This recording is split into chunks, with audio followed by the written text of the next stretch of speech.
ക്യാപ്സ്യൂളിലേക്ക് സ്വാഗതം. നോക്കാം ദേശീയ വാർത്തകൾ ഒറ്റനോട്ടത്തിൽ. സീറ്റ് പ്രതിസന്ധി ഒഴിഞ്ഞ് ബീഹാർ മഹാസഖ്യം.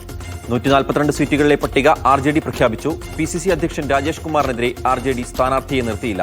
കോൺഗ്രസ് 53 സീറ്റുകളിൽ മത്സരിക്കും. മുഖ്യമന്ത്രി മോഹം ഇപ്പോൾ ഇല്ല എന്ന നിലപാടിലേക്ക് NDAയിലെ ചിരാഗ് പസ്വാൻ. സൈനികർക്ക് ദീപാവലി ആശംസ നേർന്ന് പ്രധാനമന്ത്രി നരേന്ദ്രമോദി. ഓപ്പറേഷൻ സിന്ദൂരിൽ നാവികസേനയുടെ പങ്കിനെയും പ്രശംസിച്ചു. ഗോവയിൽ നാവികസേനയോടൊപ്പം INS വിക്രാന്തിൽ ആയിരുന്നു പ്രധാനമന്ത്രിയുടെ ദീപാവലി ആഘോഷം. ദീപാവലി ആഘോഷ നിറവിൽ ഉത്തരേന്ത്യ. പടക്കം പൊട്ടിച്ചും മധുരപലഹാരങ്ങൾ നൽകിയും ഉത്തരേന്ത്യക്കാർ ദീപാവലി ആഘോഷിക്കുന്നു.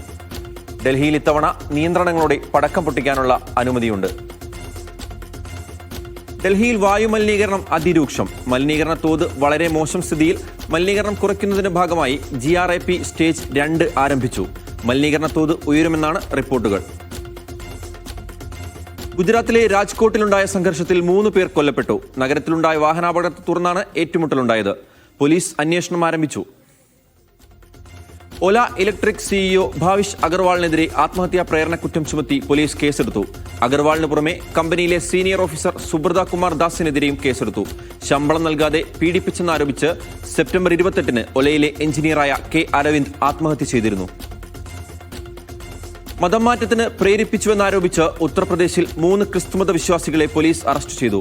പ്രയാഗ്രാജ് ജില്ലയിലെ ഫുൽപൂർ പോലീസ് സ്റ്റേഷൻ പരിധിയിൽ ഹരിഭൻപൂർ ഗ്രാമത്തിലാണ് സംഭവം. VHP നേതാവും ബജ്രംഗദൾ ജില്ലാ സഹ കൺവീനറുമായ ശാന്തനു തിവാരി നൽകിയ പരാതിയുടെ അടിസ്ഥാനത്തിലാണ് നടപടി. 3 പേരെ അറസ്റ്റ് ചെയ്തതായും ഒരാൾ ഓടിയൊളിച്ചതായും പോലീസ് പറഞ്ഞു. ജാർഖണ്ഡിലെ റാഞ്ചിയിൽ വെജിറ്റേറിയൻ ബിരിയാണിക്ക് പകരം നോൺ വെജ് ബിരിയാണി നൽകിയ ഹോട്ടലുടമയെ ഉപഭോക്താവ് വെടിവെച്ചു കൊന്നു. ബിദ്ദ സ്വദേശിയായ വിജയ് കുമാർ നാഗാണ് കൊല്ലപ്പെട്ടത്.